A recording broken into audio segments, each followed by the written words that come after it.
Thursday Night Football. The most important game of the year so far, but possibly more important games still to come. The Rams take on the Seahawks. Thursday Night Football, the last true Thursday night game of the year because, there's a Thursday night game next week, but it's Christmas, so it really doesn't feel like Thursday. Christmas feels like its own day. This is the last true Thursday night game of the year. It is a huge one. The Seahawks are favored by 1.5, even though they lost to the Rams the last time around. Over under of 42.5.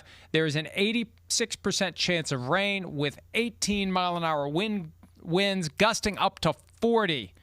So factor that in. Who do you like? Yeah, I think right off the bat, there's maybe two things that scare me, right? One, Davante Adams not playing for the Rams or not being 100% or even close to that. I don't expect him to play. I'm picking this as he's not playing. You said earlier today when we were doing PFT Live, he's doubtful. Doubtful is kind of the new, he's out until he maybe can pull a miracle off basically in pregame, which I don't think is going to happen here in this situation. And you got to be careful with this. Davante Adams, a little older in age. Do you really want to test it 4 days after it happened and then maybe lose him going into the playoffs? That's what you'd be scared about. Then the other thing is you're worried about, can Sam Darnold actually play really good in a big spotlight type game that really, has a lot to do with the NFC playoff picture? Because every time we feel like he's played in those kind of games, it hasn't been good. That's what you worry about in the matchup. Off of that, though, I'm going to say the Davante Adams thing is bigger to me, right? I sat here and I told you this a little earlier today. I always have faith that McVay and Stafford can kind of crack the code. The first time around, the Seahawks defense made life hard on the Rams. They didn't have much of their way in the run game or the pass game. So I kind of always go, they'll figure it out the second time around.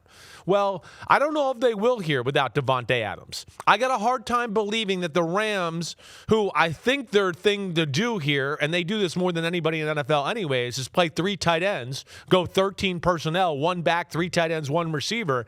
I just don't think that's the avenue to beat the Seattle Seahawks. If there's a problem with the Rams football team, it is depth at their receiver and some other positions. It's going to be Tutu Atwell and Puka Nacua. Right? And I think they'll more lean on Puka Nacua with the 3 tight ends, and I just feel like that plays right into Seattle's hands. Only 1 receiver to worry about. They got a really good secondary anyways, and then their front 7 is as big and powerful as anybody in the sport. I think this is a game Sam Darnold will probably be overly conservative. We're going to see plays where we're going to go, he should have thrown that, but he's going to be a little chicken because he's not going to want to turn the ball over. And then you add the weather to it, Mike. I'm going Seahawks, 23-20 in this one. Well, we're on the same page. I put some more points on the board, although in hindsight, maybe I shouldn't have because of the weather. I'm still sticking with 27-24. I don't think Davante Adams will play either. Doubtful usually is the clue. It will take a miracle for him to go. And this is another example, a very tangible reason why short week football is a problem. It doesn't matter that the injury rate is the same if you only have 3 days between games versus 6. That's the NFL's shield against criticism of short week football. The injury rate's the same. Well, right, but if they were playing this game on Sunday or Monday, greater chance that Davante Adams would be available. Short week with that hamstring aggravation because he had an existing hamstring injury heading into the game makes it harder, if not impossible, for him to be ready to go. And then you have this whole Puka thing. I expect that through the course of the day on Thursday, this will take on more steam. I'm expecting to hear from the league about it any minute now. I've been pestering them, and they said that there's going to be a statement. I just wonder how that affects Puka. I assume he'll try to compartmentalize it, but if he gets his ass reamed today by the team for the live stream stuff, it's a factor. Yeah, it's a factor that he's going to have to set aside, right, and he's going to be the guy. There's no Davante Adams. And you throw in Sean McVay having another kid. They had issues with their plane. They didn't get in to Seattle until like 9 o'clock last night local time, hours after they were supposed to get there.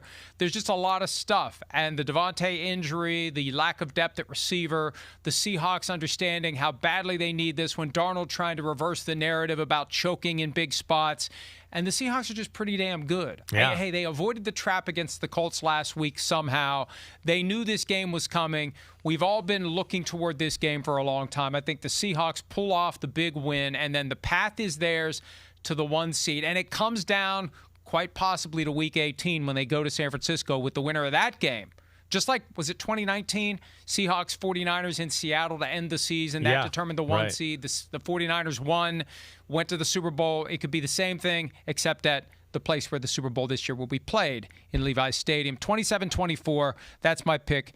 Yo. Thanks for watching, homies. We are now in the NFL season here on Chris Simms Unbuttoned. Hit subscribe to get our weekly picks, game recaps, film deep dives, and much, much more. Thanks again for watching. Subscribe, rate, review. Peace out. You know where to find us.